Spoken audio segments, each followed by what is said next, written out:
বন্ধুরা একটা বাটপার ধরছি, আপনারা দেখেন একটা বাটপার ধরছি, ফোন দিচ্ছি, সে বাটপারে টাকা নিয়ে যায়, লক্ষ লক্ষ টাকা হাতিয়ে নিছে মানুষের কাছ থেকে আমার কথা বলে। বাটপার ধরছি দেখেন। আসসালামু ওয়ালাইকুম আসসালাম ভাই, আমি রাজু খান বলছি, রাজু খান। হ্যাঁ ভাই, শুনেন ভাই, যদি না মামলা দেন ভাই, ভাই, আমি আমার শুনেন, কথার আগে আপনি আমি শুনেন একটু ভাই। বলি ভাই। ভাই একটা কথা বলি, আমরা আচ্ছা, আমি আসছি, একটু বলি, শুনেন শুনেন ভাই। আমার কথাটা শুনেন হ্যাঁ ভাই। বলেন, আমরা এখন থানায়ও বলেন। না, আমি এখন থানায় নাই, কোথায় নাই, আমি এখন আছি কোথায় বলি, এখন আছি আমরা রাজবাড়ী জেলার মধ্যে। এখন আমরা আছি একটা মরা বাড়ি ভাই, দেখতে আসছি, মিথ্যা কথা বলবো না ভাই। পৃথিবীর সবারই পৃথিবীর মায়া ত্যাগ করে চলে যাইতে হবে, মরতে হ্যাঁ হবে। সেটাই। মন মাইন্ড ভাই খুবই খারাপ, মানে আমার চোখে পানি চলেছে, এরকম অবস্থা ভাই। একটা বাড়ি আছে, আমরা মরা বাড়ি। মিথ্যা কথা আপনার কাছে কি জন্য বলবো? একটা লোক আমাকে বললো, রাজু ভাই আমার কাছ থেকে টাকা নিয়ে গেছে আপনার কথা বললে, সে লোক অসহায় লোক, কান্না করে দিছে। এখন আপনি এরকম অনেকের কাছে টাকা নিচ্ছেন, আপনার নাম্বার আমার কাছে আছে, আমি আপনার নামে অলরেডি জিটি করছি থানায়, আপনাকে আইনের আওতায় আনতেছি ভাই। আপনি এটা কেন করলেন ভাই? আপনি আমার নামে কেন আপনি আইডি খুলছেন? এটা কি অপরাধ না? ভাই এটা আমি শুনেন, আমি কি বলি, আমি এখন কি করবো বুঝছি, আমি অন্যায় করছি ভাই। যদি ভাই আপনার কাছে একটা রিকোয়েস্ট, যদি মামলা করেন ভাই, আমার আত্মহত্যা ছাড়া ভাই কোনো উপায় নেই ভাই। এরপরে যে মাটির দ্বারায় বলতেছি, আপনি আর জীবনে আমি আইডি এখন ডিসেবল করে দেবো ভাই। আচ্ছা ভাই আপনি শুনেন, মানে আপনাকে মনে একটা করেন কথা বলি, আপনি আমার কথাটা শুনেন। আমি একটা বলেন। ভিডিও করি, হ্যাঁ বলেন। আমরা মানুষকে, অসহায় মানুষকে উপকার করি, দেখেন।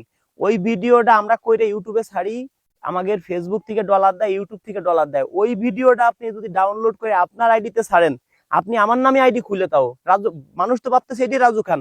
তাহলে ভাই আপনি ওইখান থেকে যদি মেসেঞ্জারে যোগাযোগ করতে পারে মানুষ, আপনার সাথে যোগাযোগ করে, আপনি এটা ভাবলেন না যে আজ না কাল, কাল না বসু রাজু ভাই অ্যাকশন নিবে? রাজু ভাই কাউরে জীবনে সাইডে দেয় না, ছাড় দেয়, কিন্তু জীবনে রাজু খান কাউরে সাইডে দেয় না। এই জিনিসটা আচ্ছা ভাই, আপনার এখন মাথায় আমি ঢুকলো না যে রাজু আমি খান কি কি আমার করতে সাইডে হবে দিবে? আপনি আমার। আপনি আপনি এটা দেখেন না, রাজু খান হ্যালো। মানুষের পিছনে লক্ষ লক্ষ টাকা খরচ করে, তার বিরুদ্ধে আমি এগুলো করতেছি, বদনাম হইতেছে তো রাজু খানের। আপনি এই কাজটা কেন করলেন? আপনি ভাই মানুষের এটা আমার কত টাকা দেয়া নিছেন, কম নাই, কত যেটা টাকা নিছেন, বলার মতো কত আমার, টাকা আমি নিছেন? কি করতে হবে ভাই? আপনার বিরুদ্ধে কয়েকজন অভিযোগ ভাই দিছে। আমি যে মাটির দ্বারায় বলতেছি, আমি ৩,০০০ টাকার উপরে ১ টাকাও নেই নাই ভাই। আপনি একটু এরপরে আগে আপনি বললেন কোরআন ৪,০০০ শরীফের টাকা। কসম যদি আপনি বলেন যে কোরআন আচ্ছা, শরীফ আমি বলতে আচ্ছা, পারবো না। আপনি তাহলে আমার নামে আইডিটা খুলে আপনি যে চালাইতেছেন, এটা আপনি কেন করছেন? আমার ছবি দিয়ে আপনি আমার নামে ফেক আইডি কেন খুলছেন? আমার ভিডিও ছাড়া এটা তো মাত্র আপনি অন্যায় হইতে পারে, ডাউনলোড। এটা চরম অন্যায়, এটা আমি এখন বুঝছি ভাই। দেখেন ভাই, মামলা স্যার আপনি যা বলেন, আপনি যদি বলেন আপনি এটা দেখেন আপনার নাই, গাড়ি চার্জের জন্য ভাই, আচ্ছা আপনি এটা আপনি মামলা দেখেন নাই চালাই যে দিবেন। আমি স্টার্টিং শুয়ে কিরে করছি যে খোদার কসম যদি মামলা না করি, আমি যেন গাড়ি তুলে ফেলে মরি। তা আপনি তারপর ওই ভিডিওটা দেখার পরে আপনার উচিত ছিল না ভিডিওগুলো ডিলিট করা? উচিত ছিল নাকি? ছিল হ্যাঁ নি? বুঝছি ভাই, এটা তো বলছি আমার চরম অন্যায় হয়েছে। আচ্ছা ভাই, আপনার বাসা কোথায়? হ্যালো। মিথ্যে আশ্রয় নেবেন না ভাই, শুনেন, যদি সত্যি আশ্রয় নেন, মানুষ বলতে ভুল আছে, সত্যি না কথা আপনাকে বলবেন। মিথ্যা কথা, আমার আমার বাসা হচ্ছে গাজীপুর। গাজীপুর? আচ্ছা, আপনার নাম? আপনার নাম? হ্যালো। হ্যাঁ, আপনার নাম? আমার নাম বিজয়। বিজয়।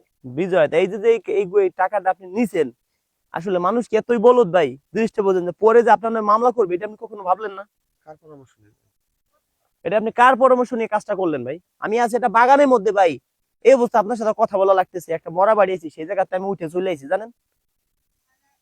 এটা এখন আমার কি করতে হবে ভাই? মামলা ছাড়া ভাই এখন শুনেন ভাই, আপনি কাজ বলি, যদি না আপনি করেন যার আপনি। যার কাছে টাকা নিছেন, সেই টাকাগুলো আগে আপনি তাদের টাকাগুলো আপনি পরিশোধ করবেন, তাদের টাকাগুলো আপনি ব্যাগে দিবেন। একটা আমি ব্যাগ দিয়ে দেবো, আমি কথা দিলাম ভাই, কোরআন শরীফের কসম কায়দা বলছি, আমি শোনেন, সবার আপনার টাকা দিয়ে দিব। আপনার আপনার একটা কথা বলি, আপনি যাদের কাছে টাকা নিছেন হ্যাঁ, সবাই বলেন। টাকা দিবেন। যদি একজন লোক অভিযোগ দেয় আপনার নামে, কিন্তু খুদার কসম বলে আপনার নামে মামলা করব, যদি একজন লোক অভিযোগ দেয়। আমি তো আর বলছি যে আমি আইডি কিন্তু আমার অনেক নামে টাকা, আপনি আমি কোরআন যতগুলো, শরীফের শোনেন কসম ভাই, কায়দা বলছি, আমি আপনি সবার টাকা দিয়ে দিব। আমার নামে বেটা তুই যতগুলো আইডি খুলছিস, তুই সবগুলো আইডি, কুকুরের বাচ্চা খানকির চাল, যতগুলো আইডি খুলছিস সবগুলো আইডি তুই এখন ডিলিট করবি। তোর একদিন আমার একদিন, দেখ তোর আমি কি করে ছাড়ি। এখন এই মুহূর্তে ডিলিট করবি, এই মুহূর্তেই। 1 মিনিট পরে জানি দেখি সব আইডি ডাইরেক্ট ডিলিট করছিস ফেসবুক, 1 মিনিটের মধ্যে যেন দেখি ভাই আমার একটা আইডিয়া আছে, আমি করে দিয়ে দিচ্ছি। সব আইডি, সব তুই সব সব ডিলিট করবি আইডি। আমার নামে যদি অন্য কেউ আইডি খুলে, আমি ভাববো তুই খুলছিস, তোরে কিন্তু আমি মামলা দিব এখন। আমি জানিস আমার অফিসে প্রত্যেকটা লোককে আমি চাপের উপর রাখছি, আমি তো ভাবছি সুন্দর আমার অফিসের লোকজন এগুলো করতেছে।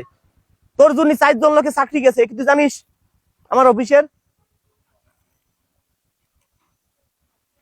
তুই একটু বুঝলি না যে রাজু খান লক্ষ লক্ষ টাকা মানুষের পিছনে খরচ করে? থানায় একটা ভিডিও দেখছিলি কি করছিলাম, ডাকাত কিভাবে ধরছিলাম, দেখছিলি?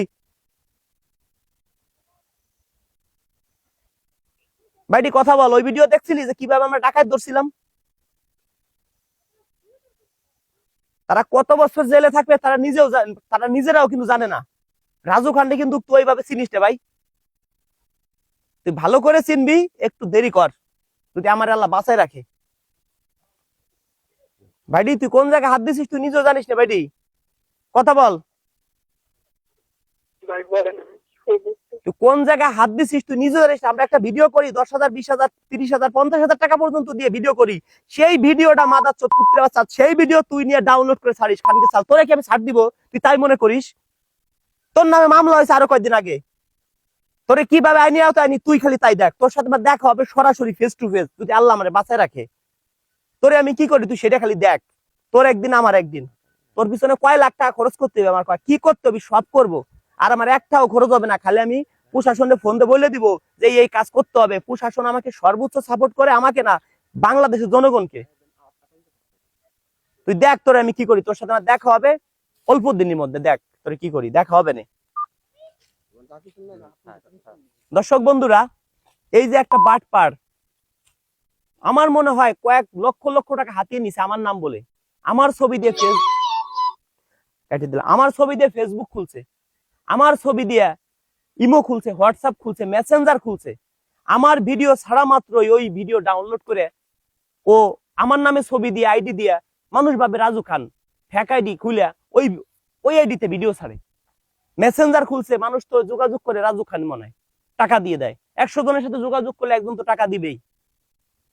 এখন দর্শক বন্ধুরা, এই লোককে আরো কিছু অভিযোগ পাইছি, আইনের আওতায় আনতেছি, সেটা আপনারা দেখেন কিভাবে আনি। থানায় আমরা মামলাও করব, কিভাবে কি করি সব আপনারা দেখবেন, বিস্তারিত জানতে পারবেন। এখন থেকে আশা করি কেউ প্রতারণার শিকার হবেন না। যদি কারো কাছে কেউ প্রতারণা করে থাকে তাহলে আপনারা আমার সাথে যোগাযোগ করবেন। শুধু খালি তাই নয়, আমি কিন্তু পাশাপাশি এশিয়ান টেলিভিশনও আছি। আপনারা আমাকে মাঝে মাঝে এখন এশিয়ান টেলিভিশনও পাবেন। যদি কারো কোনো নিউজ লাগে সেটাও আমি করব। নিউজ করতে কোনো টাকা পয়সা লাগবে না, থানায় যাবেন মামলা করতে একটা টাকা পয়সা লাগবে না। এই যে আমরা অনেক সময় পুলিশকে আমরা ভুল বুঝি, একটা জিনিস মনে রাখবেন, প্রশাসন যদি বাংলাদেশে না থাকতো, মাঠে না থাকতো, আমরা চলতে পারতাম না। এই নগদে 4-5 দিন আগে আমি একটা রাস্তা দিয়ে যাচ্ছিলাম, 5-6 কিলো ফাঁকা রাস্তা, ওইখানে মানুষ দিনই দুপুরে চলতে পারে না।